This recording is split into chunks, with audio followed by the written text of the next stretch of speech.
জঙ্গিপুর লোকসভা কেন্দ্রকে পাখির চোখ করে নির্বাচনী প্রচারে সুতি বিধানসভার ডিহিগ্রাম ব্যাংডুবি নেতাজি মোড় এলাকায় শুক্রবার বিভিন্ন এলাকায় ভোট প্রচার করলেন জঙ্গিপুর লোকসভার তরুণ তুর্কি নির্দল প্রার্থী আসাদুল বিশ্বাস। ভোট প্রচারে মহিলাদের সঙ্গে কথা বলেন তিনি, বিভিন্ন অভাব অভিযোগের কথা শোনেন ও সমাধান করার আশ্বাস দেন জনসাধারণকে। হাতে গোনার কয়েকটা দিন, যতই ভোটের দিনক্ষণ এগিয়ে আসছে ততটাই ভোট প্রচারে জোর দিচ্ছে নির্দলের আসাদুল বিশ্বাস। একদিকে প্রখর রোদ, অন্যদিকে বিরোধীদের প্রচার, সবকিছুকে পেছনে ফেলে নির্দল প্রার্থী হয়েও ভোটের প্রচারে এগিয়ে আসাদুল বিশ্বাস। তার দাবি, জঙ্গিপুর লোকসভার সাধারণ মানুষ দুহাত ভরে আশীর্বাদ করবেন। এদিন দিনভর ভোট প্রচারে ব্যাপক সাড়া লক্ষ্য করা যায় সুতি বিধানসভার বিভিন্ন এলাকায়। শেষ বলে ছক্কা কে হাঁকাবে ও শেষ হাসি কে হাসবে, সাধারণ মানুষের রায় কোন দিকে যাবে সবকিছুই সময় বলবে।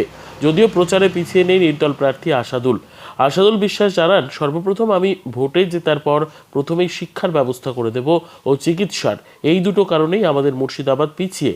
কে কি করছে সেটা দেখে লাভ নেই, প্রার্থী দেখে ভোট দেবেন বলে আহ্বান জানান নির্দল প্রার্থী আসাদুল বিশ্বাস। ব্যুরো রিপোর্ট, দিনরাত স্টার নিউজ।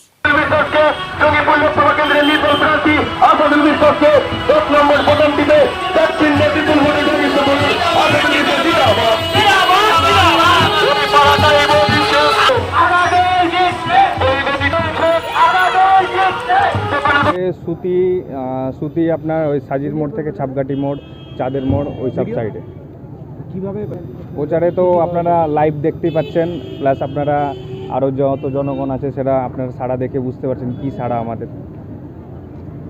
আমার একটাই, দুর্নীতি মুক্ত করতে চাই পশ্চিমবঙ্গ থেকে, মুর্শিদাবাদ থেকে। দুর্নীতি যতক্ষণ না মুক্ত হচ্ছে এই অসহায় গরিব মানুষ এরকমভাবে শোষণ হতে থাকবে। আমি চাই শোষণ মুক্ত করতে। এই গরিব মানুষকে অনেক শোষণ করেছে বিগত 5 বছর থেকে। যিনি খলিলুর রহমান সংসদ ছিলেন, তিনি 5 বছরে কোনো কিছু কাজ করেনি এবং মানুষ তার নাম রেখে দেওয়া হয়েছে কলা গাছ। ওনারা কলা গাছকে ভোট দিয়েছে, ভুল করেছেন। সেই ভুলটা এবার যাতে নেক্সট টাইম না হয় সেটা আপনারা ভোটটা একটা যোগ্য প্রার্থীকে দেবেন। আর সেই যোগ্য প্রার্থী আপনারা অবশ্যই বুঝতে পারেন কে আপনাদের জন্য কতটুকু কিছু করতে পারবে আপনাদের জন্য, গরিব মানুষের জন্য, সেটা আপনারা অবশ্যই জানেন। আর ব্যাটের আবহাওয়া এখন যত দিন যাচ্ছে তত আরও ভালো আবহাওয়া, লক্ষ লক্ষ সাড়া পাচ্ছি প্রতিদিন। ভয় পেয়ে আছেন, তারা উল্টাপাল্টা কিছু কমেন্ট বার্তা পাঠাচ্ছে।